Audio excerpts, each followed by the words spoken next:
I have a pet peeve. I hate the term soft skills.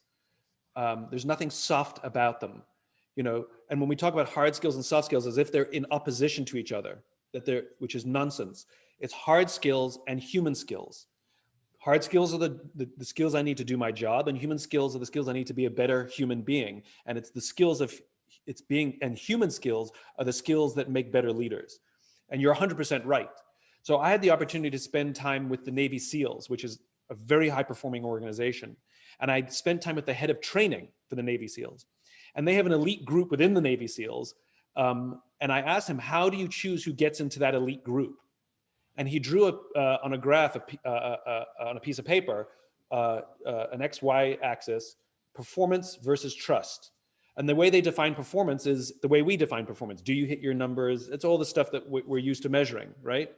The way they define trust is, what kind of person are you? The way they put it is, I may trust you with my life, but do I trust you with my money or my wife? I mean, they're SEALs. Anyway, what he was explaining to me is that clearly nobody wants the low performer of low trust down here. Clearly, nobody wants that person, right? Clearly, everybody wants the high performer of high trust. Of course, that's what everybody wants. What they learned is that the high performer of low trust is a toxic team member. And they would actually rather have a medium performer of high trust, sometimes even a low performer of high trust, it's a relative scale, over the high performer of low trust. Now, if you think about it in business, we have a million metrics to measure someone's performance, and we have negligible to zero metrics to measure someone's trustworthiness. And so we accidentally keep promoting toxic team members to become toxic leaders who are driven by self-interest predominantly, and are not people who we necessarily trust. We may like them, we may get along with them, but we don't trust them. The amazing thing is it's unbelievably easy to identify these people in a team. Just go ask any team who the asshole is, and they'll all point to the same person. Easy, right? Likewise, it's actually very easy to identify the high trust employees. Go ask any team member who on your team will always be there for you when the chips are down. You trust them more than anybody. You want to be more like them, and they embody the values of the company better than anybody. They'll also all point to the same person, and that person may not be your best individual performer, but they are actually one of your best natural leaders who are getting higher performance and greater morale out of everybody else. And yet they're completely ignored inside the organization very often because we don't have a system to recognize and reward them.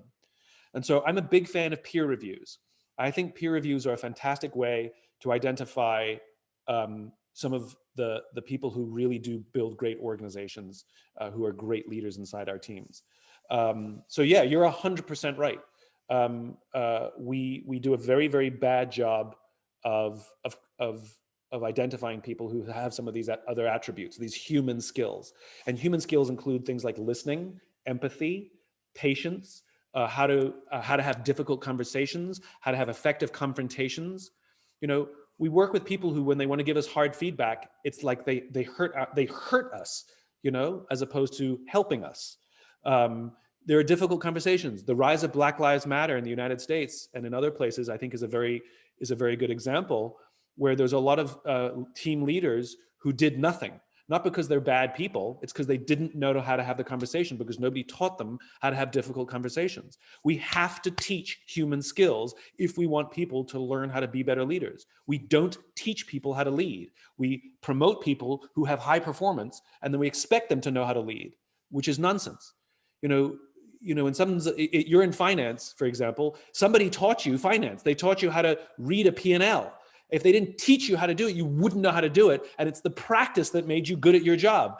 And then all of a sudden, just because you happen to be good at that job, we promote you to a position where you're now responsible for the people who do the job you used to do, but we don't teach you how to do your new job. We just expect people to know how to lead. Because you're good at finance doesn't mean you're good at leading a finance organization. They are completely separate skill sets. And so I think most companies are desperately lacking in teaching leadership, quite frankly. They have a 2-day offsite, including a day of golf.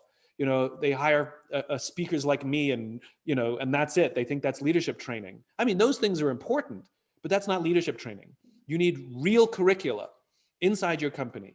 You need mentors and teachers and metrics to measure things like listening, empathy. You get it. Right. If you Right. teach it, people will know how to do it.